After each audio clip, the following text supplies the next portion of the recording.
She looked too old to even understand how modern aircraft worked. The group of young pilots clustered around the flight simulator booth shook their heads as the elderly woman approached the vintage F-16 cockpit display. "Look at Grandma trying to play pilot," one of them snickered. "Probably thinks this is like driving her Bic to the grocery store." The woman in her 70s said nothing, just studied the instrument panel with keen eyes that had seen more sky than all of theirs combined. But when she settled into that cockpit and her hands found the controls, when muscle memory took over from decades of precision flying, the entire aviation expo fell silent. And you would have held your breath too if you'd known what those hands had accomplished 30,000 feet above enemy territory. Sunday afternoon at the Experimental Aircraft Association's annual air show in Oshkosh, Wisconsin. The summer heat was oppressive, but that didn't stop 50,000 aviation enthusiasts from crowding the flight line to see vintage warbirds, aerobatic demonstrations, and the latest in civilian aircraft technology. In the exhibition hangar, various aviation companies had set up displays showcasing everything from ultralight aircraft to full-motion flight simulators.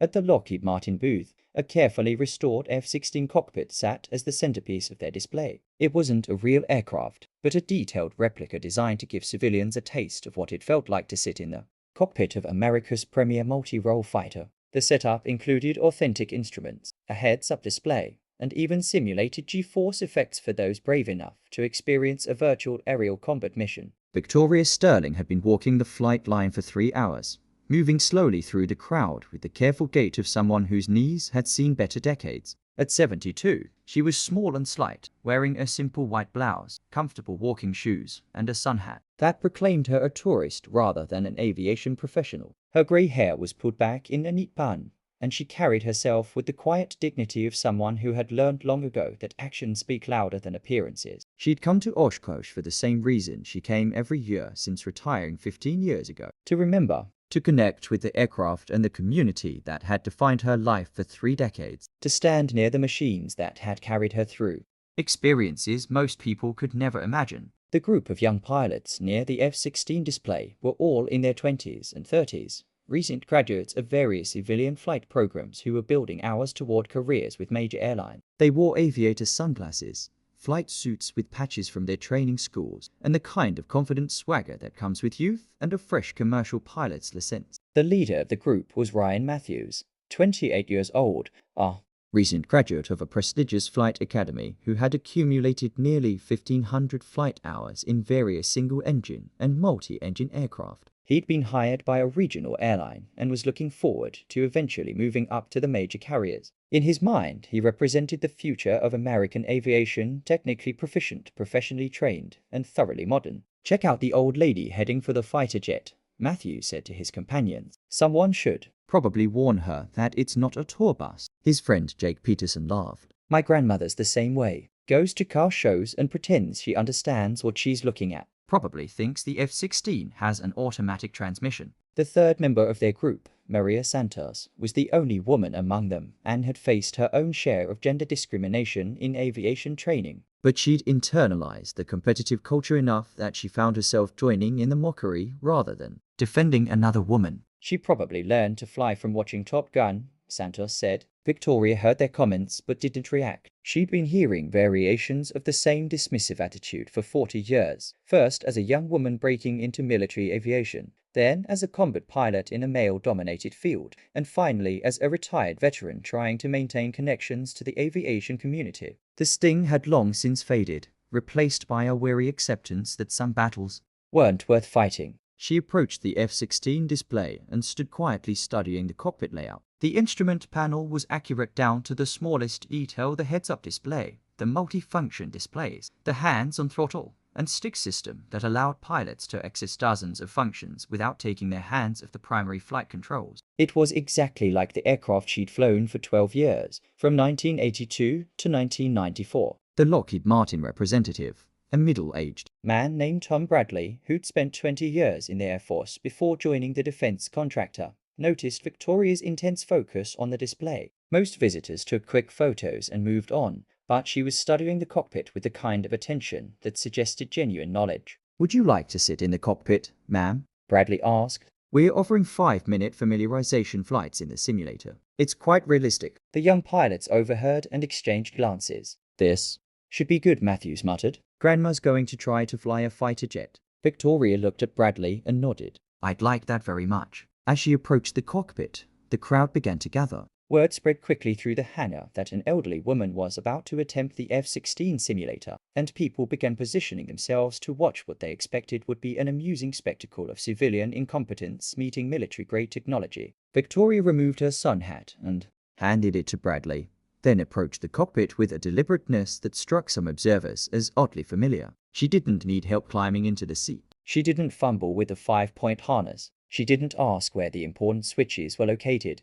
Instead, she settled into the ejection seat with the fluid motion of someone who had done it hundreds of times before. Her hands found the throttle and stick without looking. She automatically adjusted the seat height and reached for the helmet that hung on the side of the cockpit, checking the oxygen connections and communication systems with the systematic precision of a pre-flight inspection. The young pilots stopped talking. Matthews felt the first flutter of uncertainty as he watched Victoria's hands move across the instrument panel with unmistakable familiarity. She was tentatively exploring the controls like a civilian might. She was performing a checklist. Bradley watched from his position at the simulator. Controls, and something cold settled in his stomach. He'd seen thousands of people sit in that cockpit over the past 5 years. Everyone from airline pilots to aerospace engineers to curious children. None of them had moved with the unconscious competence he was witnessing now. The simulator powered up, and Victoria's hands automatically moved to configure the aircraft systems. She set the INS navigation system, adjusted the radar display,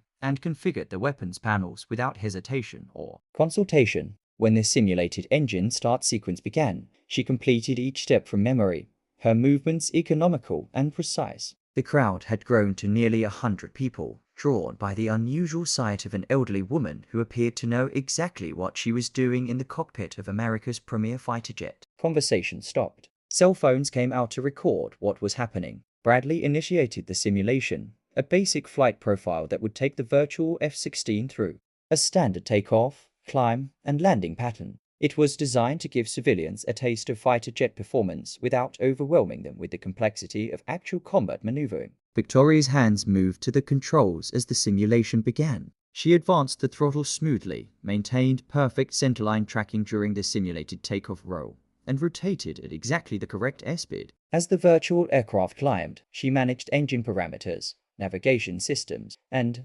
environmental controls with the fluid competence of someone for whom these actions had become second nature. But it was her radio communications that made Bradley's hands stop moving across his control panel. Without prompting, without instruction, Victoria began transmitting simulated radio calls using proper military phraseology, call signs, and procedures that no civilian would know unless they'd been trained in Air Force protocols. Tower, Falcon 01 requesting vector to training area. Alpha 7, tactical frequency 127.4, Victoria said into the helmet microphone, her voice carrying the click precision of military communications. Matthews felt his mouth go dry. That wasn't civilian radio procedure. That wasn't even airline communications protocol. That was Air Force fighter pilot terminology, spoken with the casual familiarity of someone who'd used those phrases thousands of times. The simulation progressed through basic flight maneuvers, and Victoria's performance was flawless. She executed precision turns, altitude changes, and navigation procedures with mechanical accuracy. When Bradley introduced a simulated system malfunction, a hydraulic failure that would challenge even experienced pilots, Victoria's response was immediate and correct. She isolated the failed system, activated backup controls, and adjusted her approach procedures to compensate for the degraded flight characteristics, all while maintaining perfect aircraft control and continuing to communicate with simulated air traffic control. The crowd was now completely silent. What had begun as an expected comedy of civilian incompetence had transformed into something none of them had anticipated, a masterclass in fighter aircraft operation being conducted by a 72-year-old woman who clearly knew more about the F-16 than anyone else in the building. Bradley leaned closer to the cockpit. "Ma'am, can I ask where you learned to fly?" Victoria's hands continued working the controls as she executed a perfect simulated landing, touching down exactly on centerline with precisely the correct sync rate and airspeed. Only after she'd completed the landing checklist and powered down the simulated engines did she look up and answer. "United States Air Force," she said simply. "F-16 pilot, 388th Tactical Fighter Wing, Hill Air Force Base, Utah." The words hit the crowd like a physical blow. The United States Air Force had only begun allowing women to fly combat aircraft in 1993, and even then, the integration had been limited and controversial. For a woman of Victoria's age to have flown F-16s meant she had been among the very first, a pioneer who had broken barriers that most people didn't even know had existed. Matthews pushed through the crowd, his earlier arrogance replaced by desperate curiosity. "Ma'am, when did you serve?" Victoria climbed out of the cockpit with the same fluid motion she'd used to enter it. 1982 to 1994. I was part of the test program that evaluated women in combat aircraft roles. We flew combat air patrol missions over Iraq during the Gulf War, close air support missions in Bosnia, and provided tactical air support for special operations throughout the 1990s. The crowd erupted in whispers and questions. A female F-16 pilot from the 1980s wasn't just unusual, it was historically significant. The Air Force had only begun allowing women into combat roles during Victoria's era, making her part of a tiny group of pioneers who had proven that gender was irrelevant to combat flying competence. Bradley stepped forward, his professional curiosity overcoming his shock. "Ma'am, if you don't mind me asking, what was your call sign?" Victoria smiled for the first time that afternoon. "Viper. They called me Viper." The name meant nothing to most of the civilian crowd, but Bradley's face went pale. He'd been in the Air Force long enough to know the legends, the stories that were passed down from instructor to student in fighter pilot training programs. Viper had been more than just a call sign, it had been a reputation. "Holy shit," Bradley whispered, forgetting where he was. "You're Victoria Sterling. You're the Viper." The young pilots looked confused, but Bradley's reaction told them they were in the presence of someone whose significance they didn't understand. Matthew stepped forward, his earlier mockery replaced by genuine humility. "I'm sorry, ma'am, but I don't know that story. Could you tell us who you are?" Victoria looked around at the crowd that had gathered, at the young pilots who had dismissed her, at the aviation enthusiasts who were now hanging on every word. For 40 years, she'd kept her military service private, sharing stories only with family and close friends. But looking at these young aviators, seeing their genuine interest, she realized that perhaps it was time to share what she'd experienced. The 388th Tactical Fighter Wing was where the Air Force conducted its evaluation of women in combat aircraft, she began. "I was one of 8 women selected for the program in 1982. We flew the same missions as our male counterparts, faced the same risks, maintained the same standards. The only difference was that we had to prove ourselves every single day in ways that male pilots never had to." She told them about her first combat mission over Iraq in 1991. Flying close air support for ground troops who were taking heavy fire from entrenched enemy positions. About the moment when ground controllers, hearing a woman's voice on the radio, initially refused to accept her as their assigned air support. About how she'd put 2 precision-guided munitions through the windows of enemy bunkers at distances that pushed the technical limits of the weapon system, silencing the guns that were pinning down American soldiers. About flying night missions over Bosnia, providing overwatch for humanitarian aid convoys, knowing that enemy surface-to-air missiles were tracking her aircraft, but unable to engage because of rules of engagement that protected civilian areas. About the mission that had earned her the Distinguished Flying Cross when she'd flown a damaged F-16 back to base after taking ground fire that had destroyed half her flight control systems, bringing the aircraft home when crash procedures dictated she should have ejected over enemy territory. The crowd listened in absolute silence as Victoria described experiences that belonged in aviation history books. She talked about the technical challenges of flying high-performance aircraft in combat conditions, about the split-second decision-making required for air-to-ground combat, about the psychological pressure of knowing that people's lives depended on her accuracy and professionalism. She talked about coming home from missions to face questioners who wondered if women were really capable of handling the stress of combat, about proving herself not just once but repeatedly, every time she climbed into an aircraft. She talked about the male pilots who had supported her, who had judged her by her performance rather than her gender, and about the others who had spent years trying to force her out of a career she'd earned through competence and dedication. Matthews listened with growing shame as he realized how completely he'd misjudged the woman he'd dismissed as a tourist. When Victoria finished speaking, he stepped forward and extended his hand. "Ma'am, I owe you an apology. What I said earlier was completely out of line. I had no idea who you were or what you'd accomplished." Victoria shook his hand. "You couldn't have known. That was the point, in many ways. We did our jobs and went home to civilian life. Most people never knew we were there. But that's the problem. Santos said, speaking for the first time since Victoria had entered the cockpit. Women like me are still fighting the same battles you fought 30 years ago. People still assume we can't handle complex aircraft or high-stress situations. Your story should be known. An older man in the crowd stepped forward. He was wearing a Vietnam veteran's cap and had been listening intently to Victoria's account. Ma'am, I flew F for Phantoms in Southeast Asia, and I want you to know that what you accomplished was extraordinary. Flying combat missions required skills and courage that most people can't even imagine, and you did it while carrying the additional burden of proving that women belonged in cockpit. Credit to military aviation. Others in the crowd began approaching Victoria, sharing their own connections to aviation and military service. A retired airline captain talked about how female pilots had transformed commercial aviation. A young woman studying aerospace engineering thanked Victoria for proving that technical careers were open to anyone with the talent and determination to pursue them. A father lifted his 8-year-old daughter onto his shoulders so she could see Victoria better. That lady flew fighter jets, he told his daughter. She showed everyone that girls can do anything they set their minds to. Bradley approached Victoria as the crowd began to disperse. Ma'am, if you don't mind me asking, why did you leave the Air Force? You clearly loved flying. Victoria's expression grew more serious. Budget cuts in the 1990s meant a lot of experienced pilots were being forced out through reduction in force programs. I was offered a desk job in personnel management or early retirement. I chose retirement and went into civilian aviation. Flew corporate jets for 15 years before finally hanging up my wings for good. That's the real tragedy, Bradley said. The Air Force lost one of its most experienced combat pilots because they couldn't figure out how to use your expertise effectively. Victoria shrugged. The military is an institution, and institutions change slowly. The important thing is that the path got opened. Women today don't face the same barriers I did.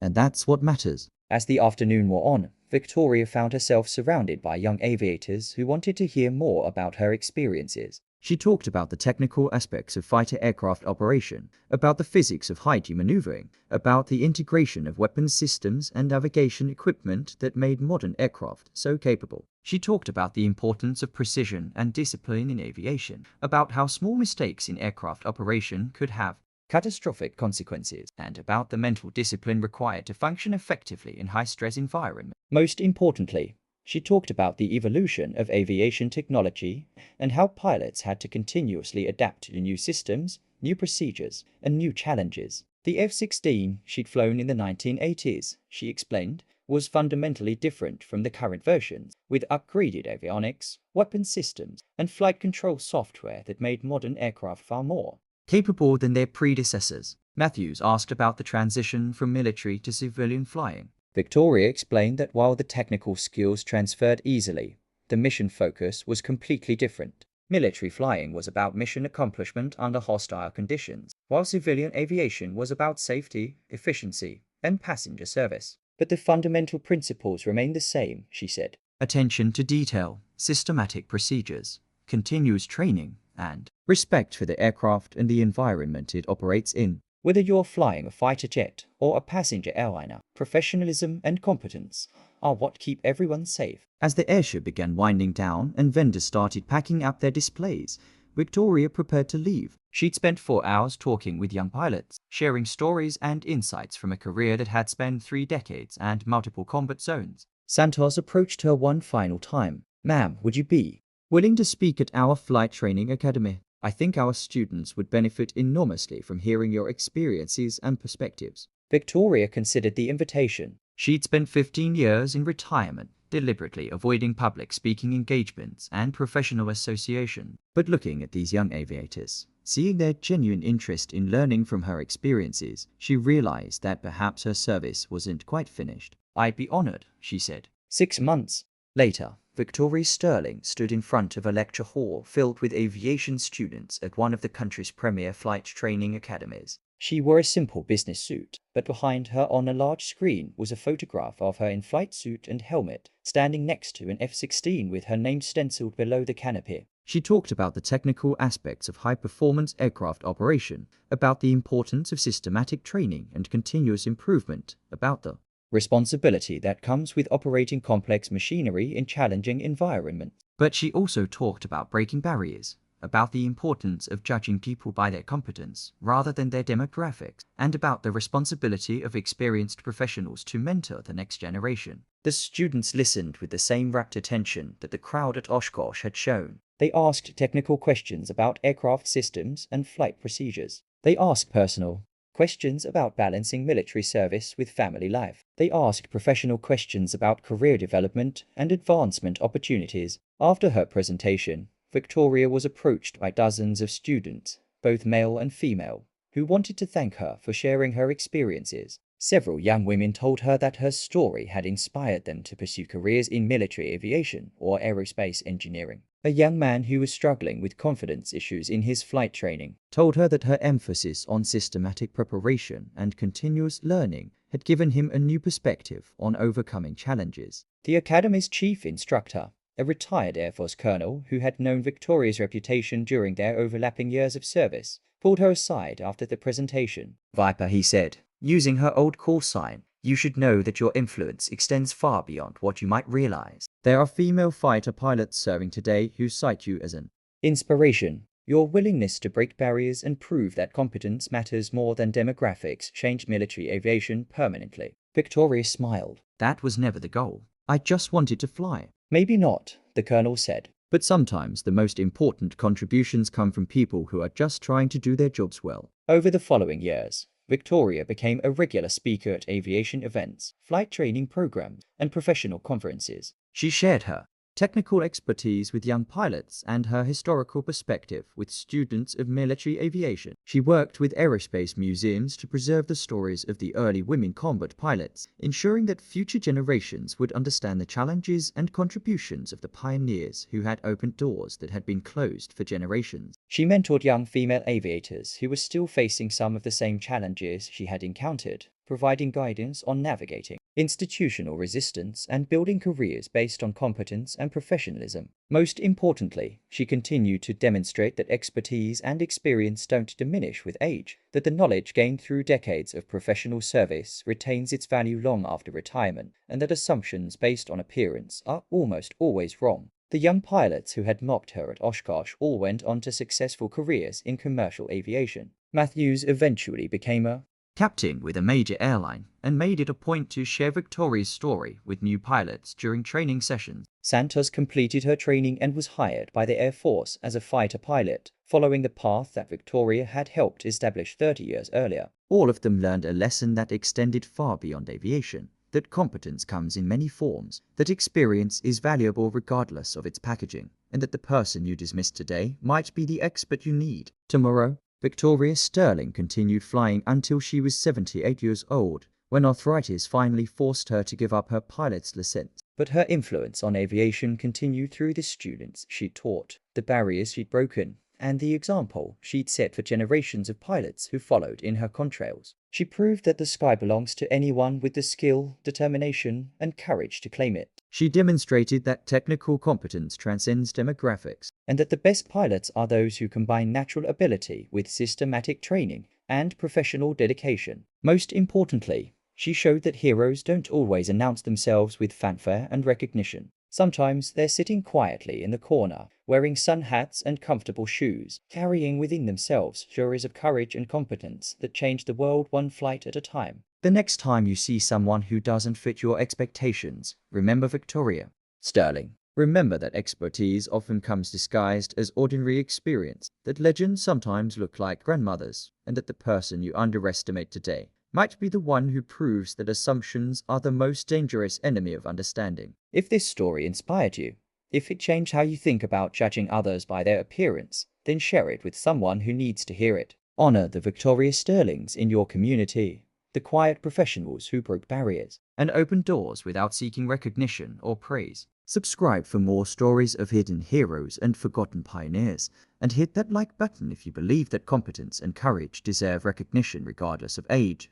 gender, or appearance. In the comments below, tell us about a time when someone surprised you by demonstrating expertise you never expected. Let's celebrate the moments when assumptions crumble and truth reveals itself.